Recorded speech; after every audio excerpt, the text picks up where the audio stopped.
Today we're at the wind tunnel for the first test of this wind tunnel model. It's a very exciting time for us to see the first results from the tunnel. We've obviously been doing a lot of simulation activities to understand the performance of the car, and this is our first opportunity to really see how that corresponds in real life to what we saw in the simulations.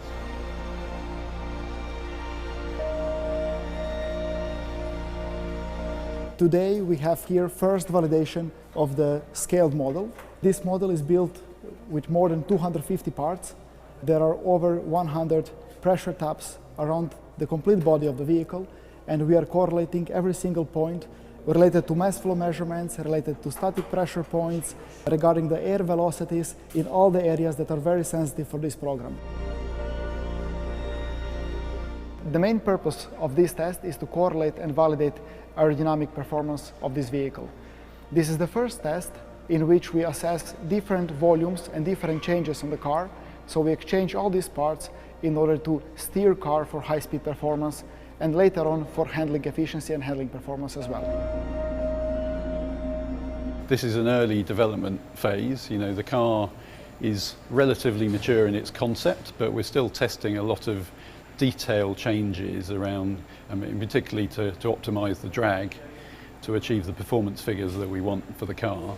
The performance targets, as you can imagine, for a Bugatti are extremely challenging, and so the drag in particular is really critical to this car, that we achieve a very low drag coefficient.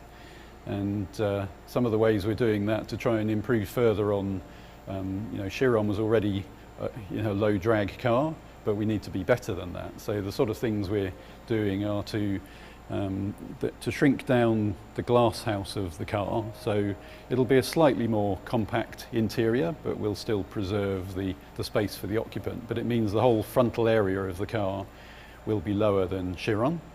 Beyond that, it's about optimizing the whole flow over the car and looking at every detail to make sure that we've optimized the flow in every area. After we complete all the assessments on the scale model and we build the car which is ready for the experimental prototypes release, we move towards the one-to-one testing. And the first one-to-one testing after this scaled model will be on the first XP vehicle.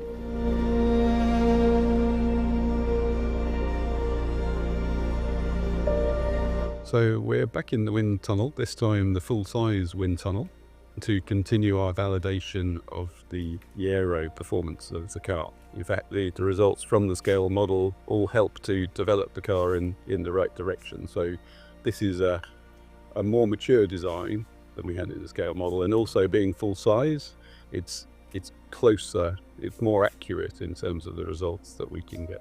The simulation tools are very good nowadays, but they're not necessarily perfect. So we need to correlate those tools, and then we can continue the development using the digital tools. We're now in the phase of the project where we have built the first prototype cars, the full-size vehicles. We will have two main prototype phases. This is the first prototype phase. We call it the experimental prototypes, where we do the first tests of the real car and check that the performance is what we expected it to be from the simulations that we've done. Generally, the correlation seems pretty good. So we've got a lot more analysis of the data to do, but first indications are that everything is where we expected it would be. I'm very happy to be part of this program. You cannot find any similarity with any other car in the world, and that makes me very glad and honored to participate in such a program.